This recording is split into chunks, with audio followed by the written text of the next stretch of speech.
Welcome to Leading at a Higher Level in Nantucket. Today we're joined by Bruce Percelay. Thank you for being on the show, Bruce. Thank you. So you are the chairman of Mount Vernon Real Estate Company, founder of N Magazine, which honestly, that's what everybody knows you for, right? That is correct. A generous philanthropist. You've gotten behind some of the most important projects on Nantucket, and I can't wait to talk about that. You've been in business Mount Vernon's been in business for over 30 years. Correct.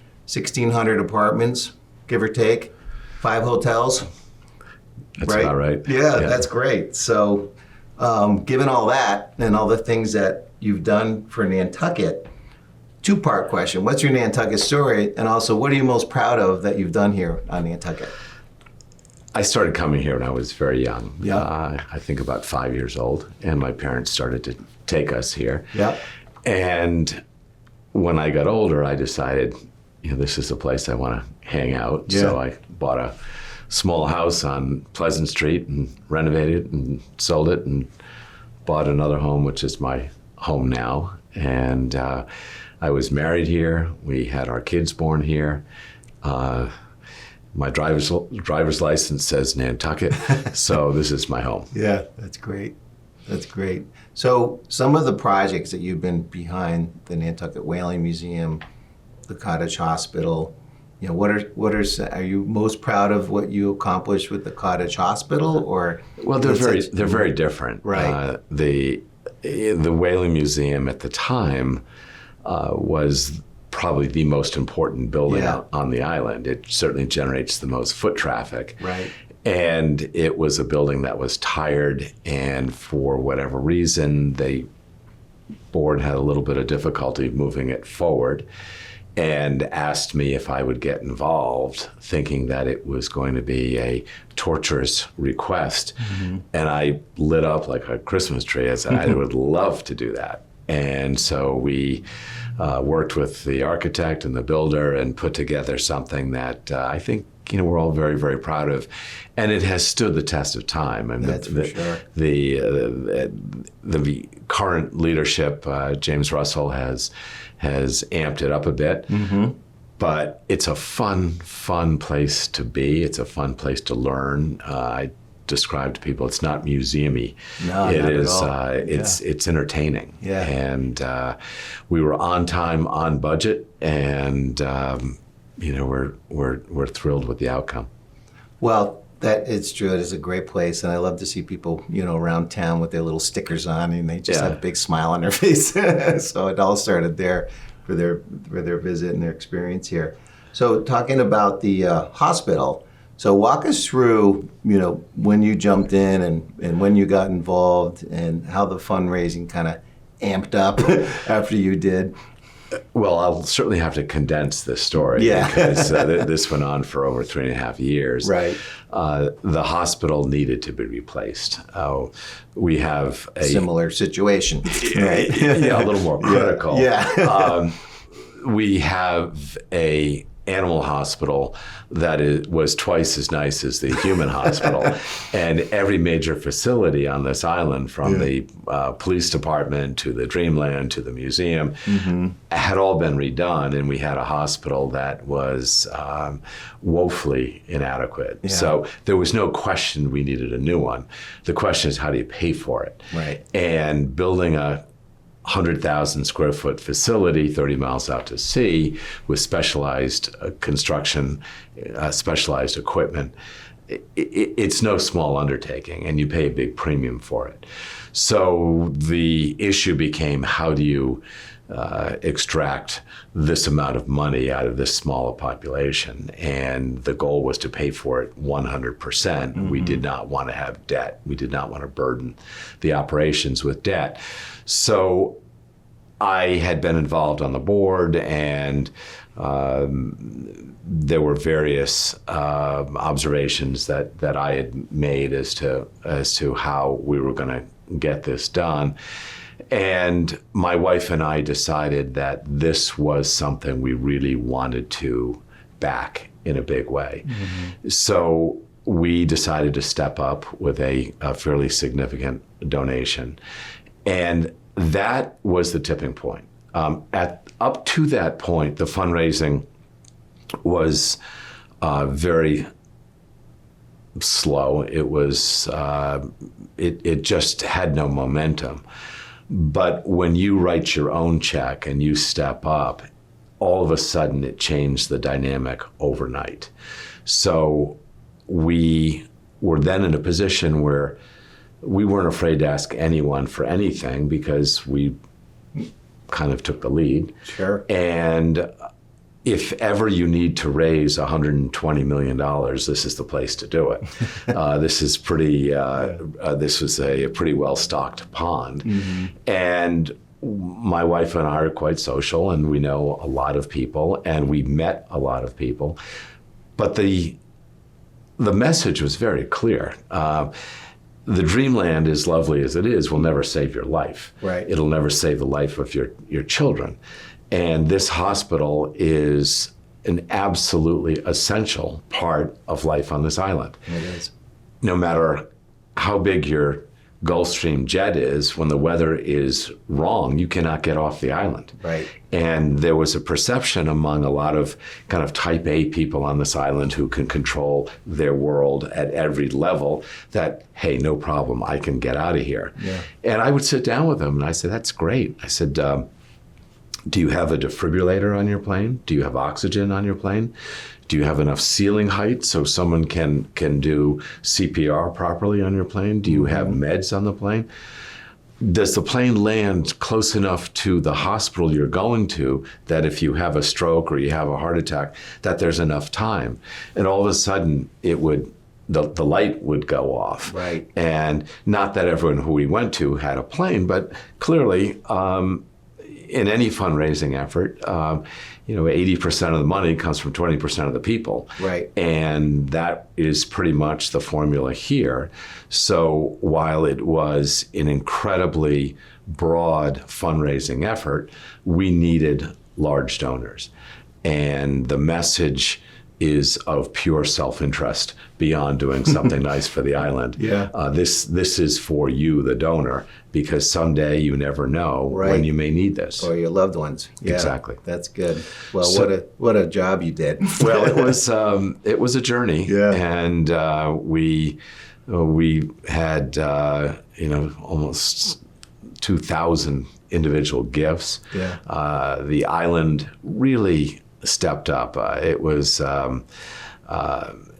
extraordinary to see how many people cared. And I will tell you a brief story. For us, one day we took a cab from the airport to our house, and we said to the cab driver, "How much do we owe you?" And the cab driver turned around and says, "You owe us nothing."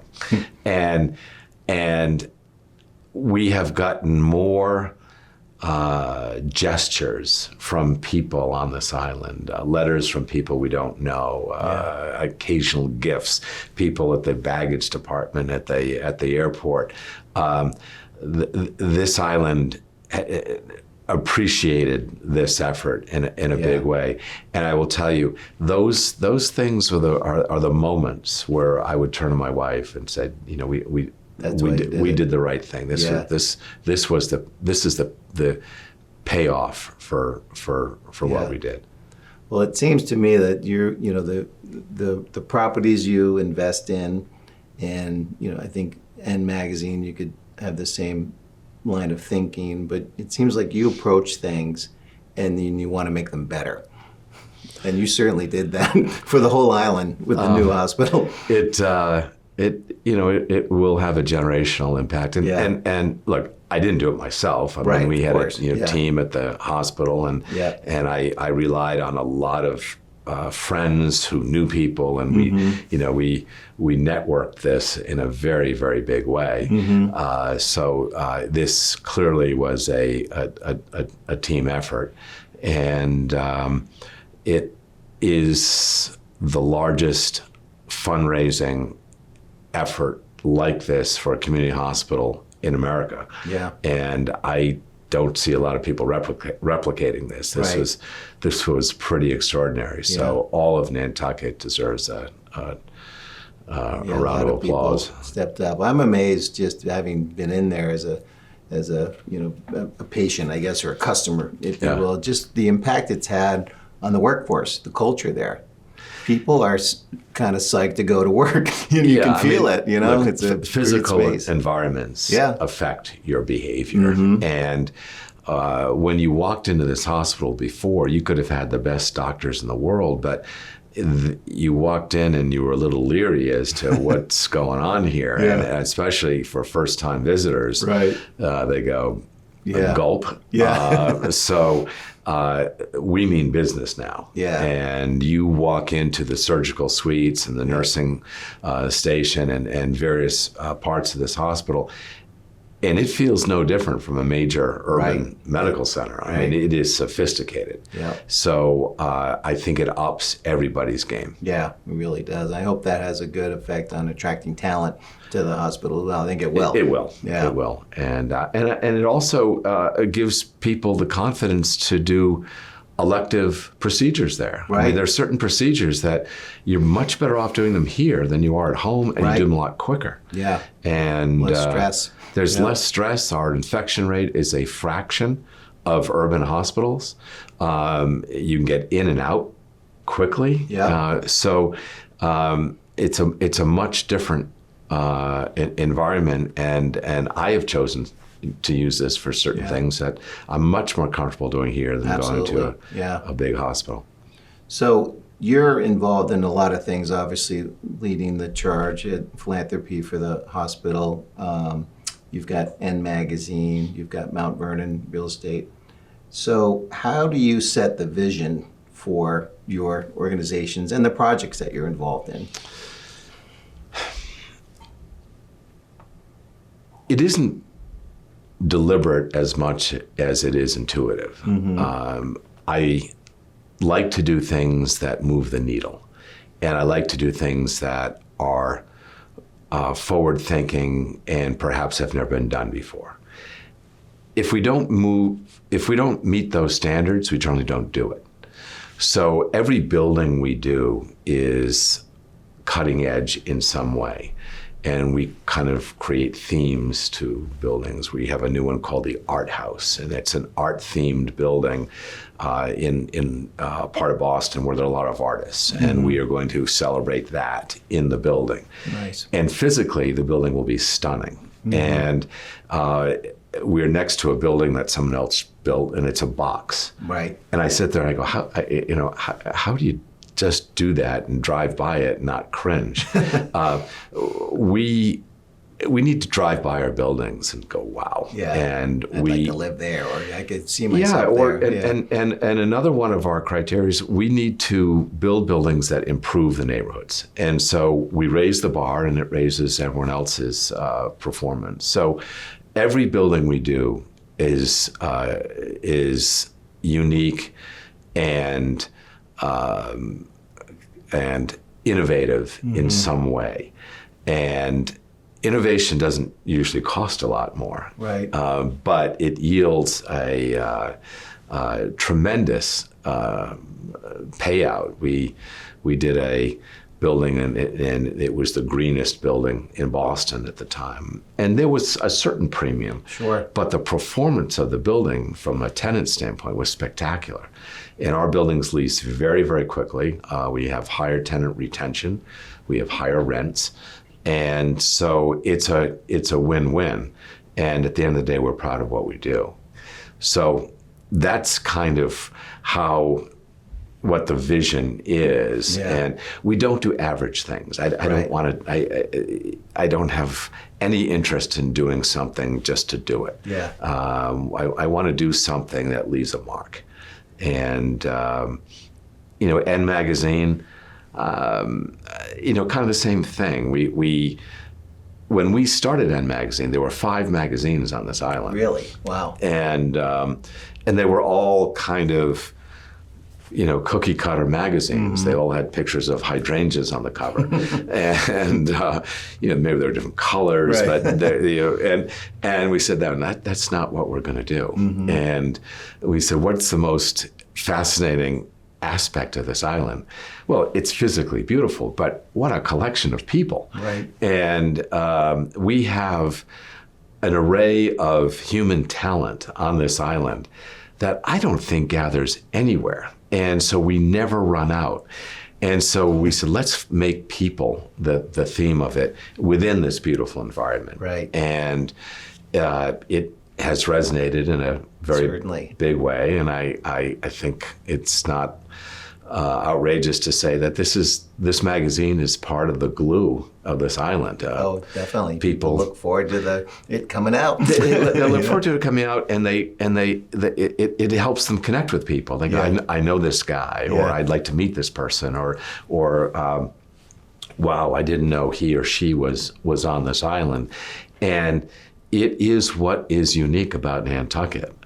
We just have such an extraordinary concentration of talent and fascinating people, and we never run out of it. Right. Every year we go, oh gosh, who else are we going to put on the cover? And one year is better than the next. And so I don't think there's an island, I don't think there's a community in America that has what we have. So we hopefully have moved the needle. Virtually every other magazine except for one kind of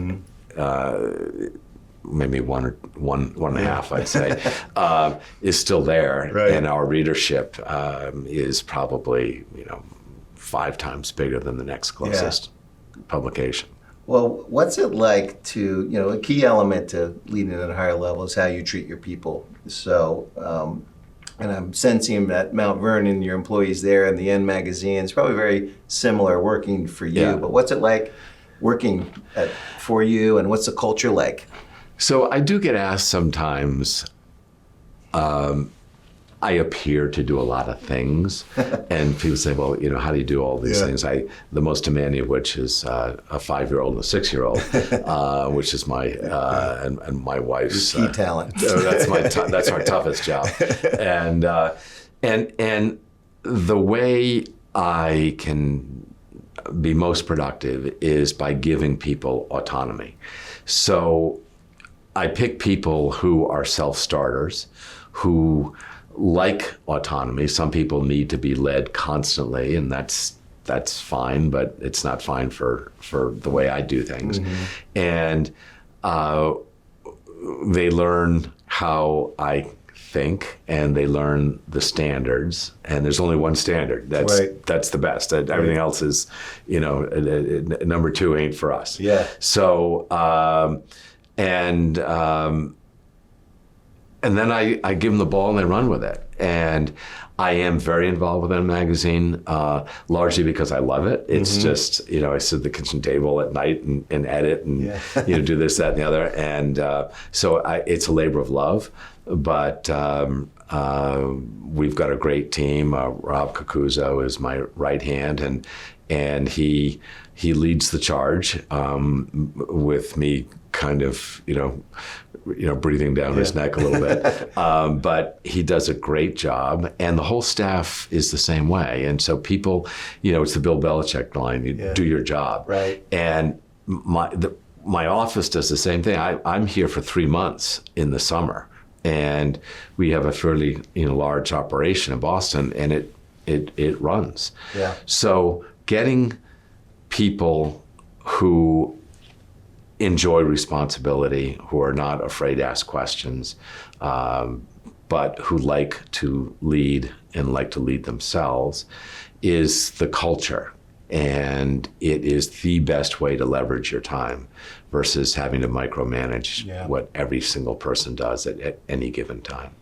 Well, that certainly is a sign of a great leader, that things are going well when you're not there. Maybe better. Maybe better. So, are you feeling the pain of the war for talent, or the kind of why would people join N Magazine or Mount Vernon? I mean, are you getting some of that derivative?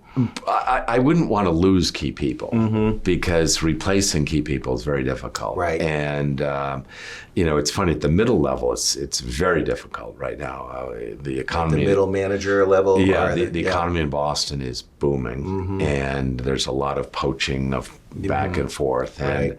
And, labor at any level, even in our hotels, people to make the beds and wash the dishes. And, prosperity has a few downsides to it. And one of them is our unemployment rate is almost, non-existent around here.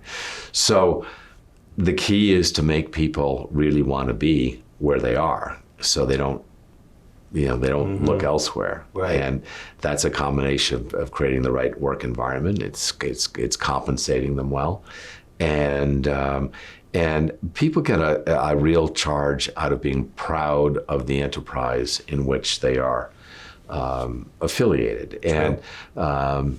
And Magazine gets. I've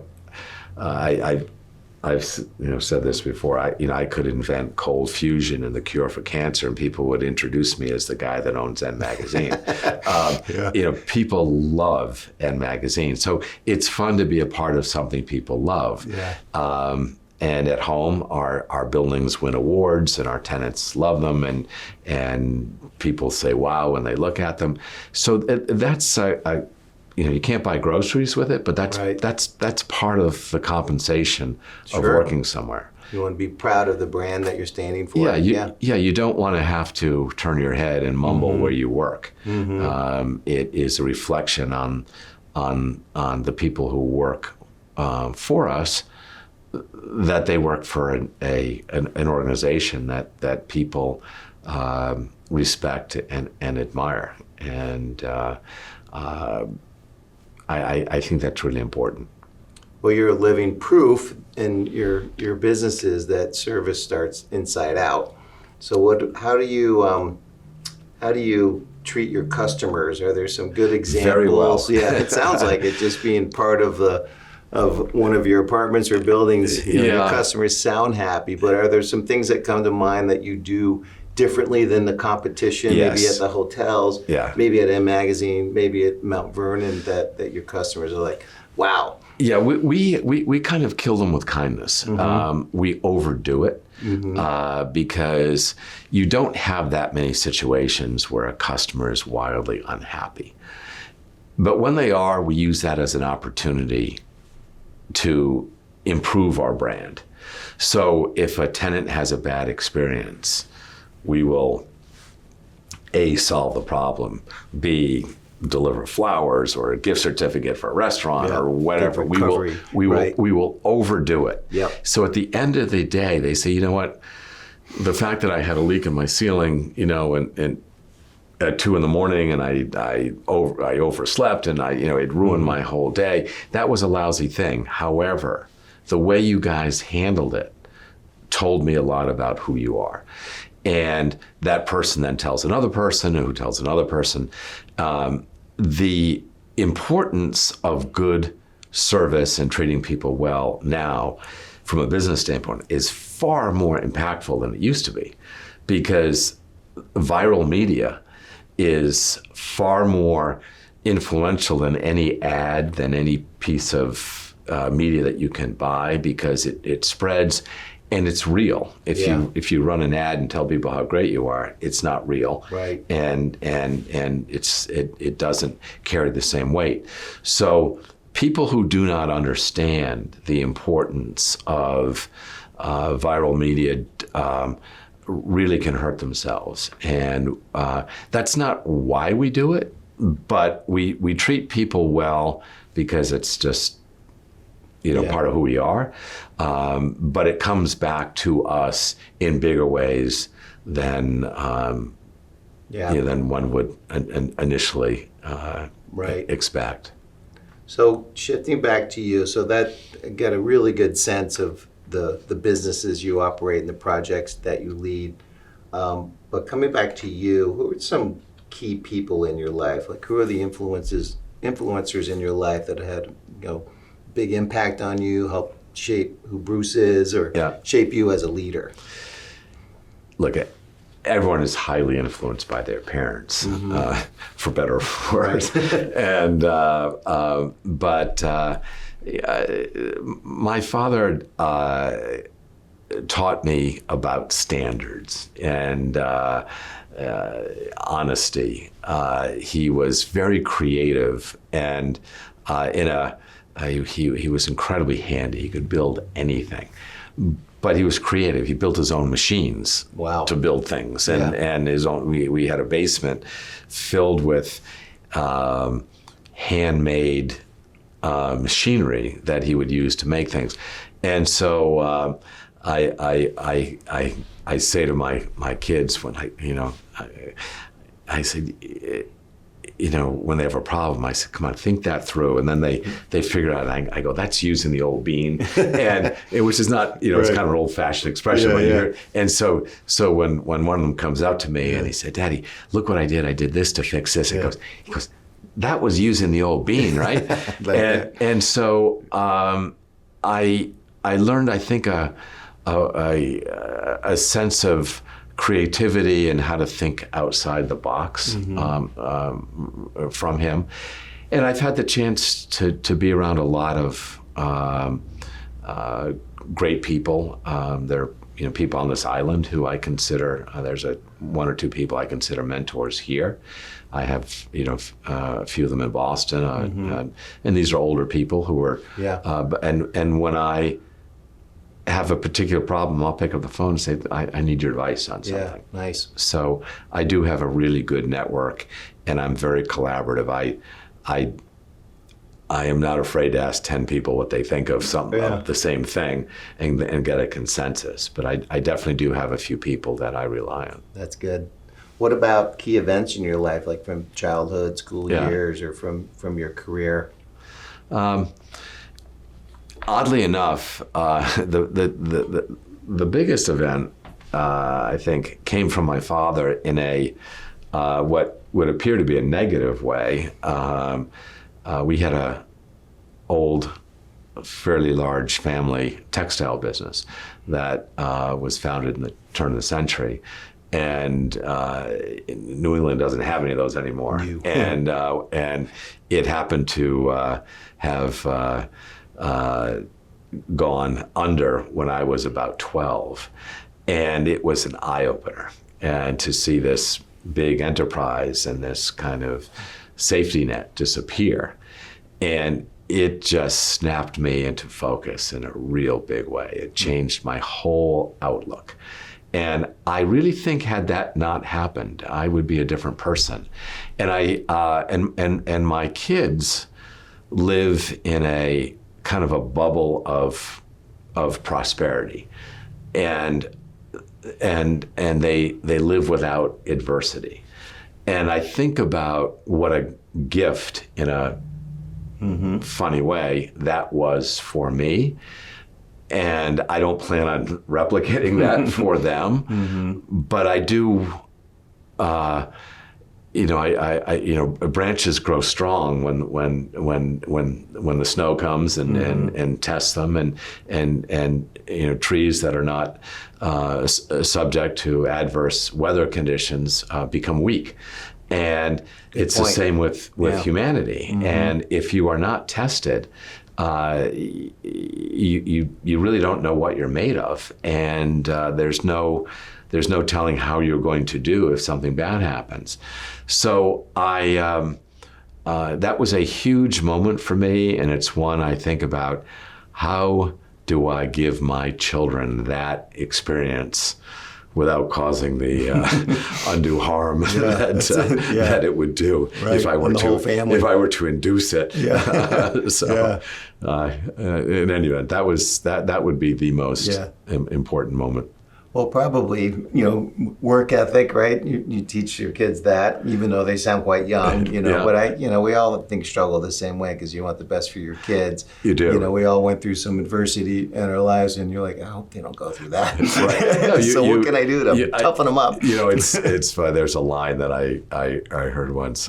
Someone said to me, their children were just not growing up the way they wanted them to, and they said, what did I do wrong? I gave them everything they wanted. And I said, well, there you have it. And so the conflict is, you want to give your kids the best life possible, but that's not necessarily the way to give them the best life possible. Right. That's right. So you and your wife have done so much for the island. The projects that you've gotten behind have been amazing. So on behalf of the whole island, I want to say thank you to you both. But we all want to know too, what do you got your eye on? Well, my eyes open. Yeah. I don't think are content Mm-hmm. sitting around. So we are just looking at the world around us and seeing where we can have an impact. Mm-hmm. And there will be something. Mm-hmm. And I don't know if it's going to be here or in Boston. Right. But we're, we have the energy and the motivation and a certain degree of resources to do more, and we're not ready to hang up our our running shoes yet. Good. So there will be something else, and to be determined. Yeah, stay tuned. Well, great. Well, thank you for coming in on the show. You've been a wonderful guest, and thank you for everything that you've done for Nantucket, you and your wife. You are very, very welcome. Take care. You too.